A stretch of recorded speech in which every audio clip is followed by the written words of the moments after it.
Assalamualaikum warahmatullahi wabarakatuh. Salam sejahtera untuk kita semua. Salam, Om Swastiastu, Namo Buddhaya, salam kebajikan, Rahayu. Bapak Ibu guru hebat di seluruh Indonesia, saya Ainun Kusumaningrum CGP Angkatan 8 dari SMKN 1 Sampang.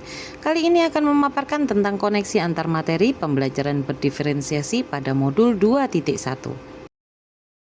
Sebelumnya kita harus mengetahui terlebih dahulu apa itu pembelajaran berdiferensiasi. Pembelajaran berdiferensiasi adalah usaha guru dalam menyesuaikan proses pembelajaran di kelas untuk memenuhi kebutuhan belajar individu murid. Lalu, bagaimana cara untuk dapat melakukan pembelajaran berdiferensiasi di kelas? Untuk dapat melakukan pembelajaran berdiferensiasi di kelas, maka guru harus melakukan suatu keputusan di antara lain. Yang pertama adalah guru harus memahami tujuan pembelajaran. Yang kedua, guru harus mengetahui dan dapat merespon kebutuhan belajar muridnya. Yang ketiga, menciptakan lingkungan belajar yang mengundang murid untuk belajar. Yang keempat, guru harus mampu melakukan manajemen kelas yang efektif. Dan yang terakhir, guru harus mampu melakukan penilaian berkelanjutan. 3 aspek kebutuhan belajar murid yang harus diketahui oleh guru antara lain. Yang pertama adalah kesiapan belajar murid. Kesiapan belajar murid bukanlah tentang tingkat intelektual atau IQ.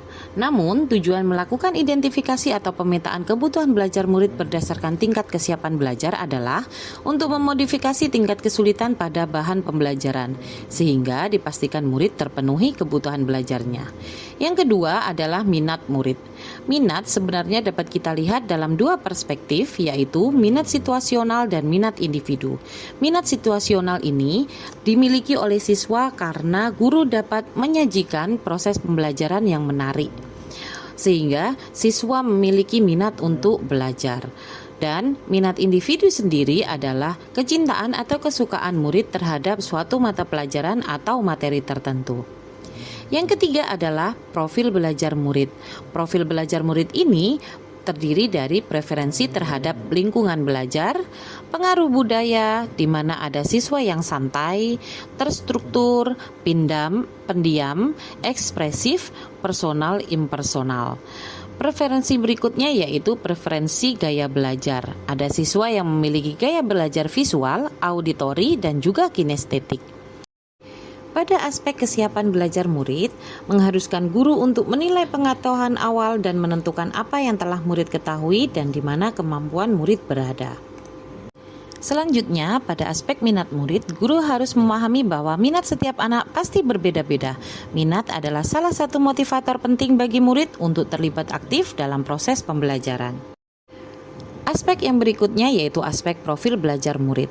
Guru harus memahami bahwa setiap murid memiliki lingkungan belajar yang berbeda-beda. Ada murid yang suka belajar pada lingkungan yang sepi, ada juga murid yang suka belajar pada lingkungan yang ramai. Guru juga harus memahami bahwa setiap murid berasal dan berada pada budaya yang berbeda-beda atau memiliki budaya yang berbeda-beda. Selain itu, murid juga memiliki gaya belajar dan kecerdasan majemuk yang berbeda-beda, sehingga guru harus mampu memahami dan juga mengetahui hal tersebut. Cara untuk mengidentifikasi kebutuhan belajar murid, guru dapat melakukan beberapa hal berikut ini. Di antaranya adalah yang pertama, guru harus bisa mengamati perilaku murid. Yang berikutnya adalah guru melakukan identifikasi pengetahuan awal. Kemudian, guru mereview dan melakukan refleksi terhadap praktik pengajaran. Guru juga dapat berbicara dengan guru atau murid sebelumnya. Selain itu, guru dapat membaca raport murid di kelas sebelumnya dan guru juga dapat menggunakan berbagai penilaian formatif dan juga diagnostik. Strategi untuk mendiferensiasi pembelajaran ada 3 hal. Yang pertama adalah diferensiasi konten, di mana guru perlu menyesuaikan materi atau konten pembelajaran dengan kebutuhan belajar murid yang beragam, dengan mempertimbangkan pemetaan kebutuhan, kesiapan, minat, dan juga profil belajar murid. Yang kedua adalah diferensiasi proses, di mana guru perlu memvariasikan proses belajar agar beragam, sesuai dengan kebutuhan belajar murid. Proses ini mengacu pada bagaimana murid memahami dan memaknai tentang apa yang dipelajari. Yang terakhir adalah diferensiasi produk. Guru perlu memodifikasi tagihan produk yang akan dihasilkan murid sesuai dengan konten yang telah mereka pelajari dan juga berdasarkan proses yang telah mereka lewati. Koneksi antara modul pembelajaran berdiferensiasi dengan modul lain, yaitu modul 1.1 tentang filosofi Ki Hajar Dewantara, modul 1.2 tentang nilai dan peran guru penggerak, modul 1.3 tentang visi guru penggerak, modul 1.4 tentang budaya positif, dan modul 2.1 tentang pembelajaran berdiferensiasi, semuanya menerapkan proses pembelajaran yang berpihak pada murid, di mana tujuannya adalah ingin menghasilkan pelajar yang memiliki profil pelajar Pancasila. Koneksi antara modul 1.1 tentang filosofi Ki Hajar Dewantara dengan modul 2.1 tentang pembelajaran berdiferensiasi adalah untuk dapat melakukan pembelajaran berdiferensiasi, maka guru harus berusaha memenuhi kebutuhan belajar anak sesuai dengan kodrat alam dan juga kodrat zaman berdasarkan filosofi Ki Hajar Dewantara. Koneksi antara modul 1.2 tentang nilai dan peran guru penggerak dengan modul 2.1 tentang pembelajaran berdiferensiasi adalah dalam melakukan pembelajaran berdiferensiasi, seorang guru penggerak harus berpihak pada murid dan juga melakukan refleksi, mandiri, kolaboratif, dan juga inovatif untuk menciptakan pembelajaran berdiferensiasi agar dapat memenuhi kebutuhan muridnya. Dengan demikian, seorang guru penggerak dapat mewujudkan kepemimpinan murid dengan menuntun murid merdeka belajar.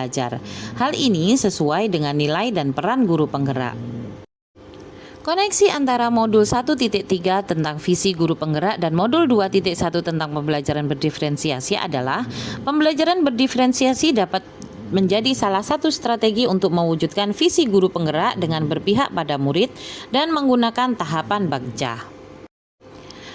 Koneksi antara modul 1.4 tentang budaya positif dan modul 2.1 tentang pembelajaran berdiferensiasi adalah dalam pelaksanaan pembelajaran berdiferensiasi antara guru dan murid harus ada kesepakatan kelas terlebih dahulu agar proses pembelajaran dapat berjalan dengan baik sesuai dengan nilai-nilai budaya positif. Demikian pembahasan yang telah saya sampaikan. Semoga bermanfaat bagi Bapak Ibu guru hebat di seluruh Indonesia. Jadilah guru penggerak yang mampu tergerak, bergerak, menggerakkan. Wassalamualaikum warahmatullahi wabarakatuh. Sampai ketemu lagi di pertemuan berikutnya.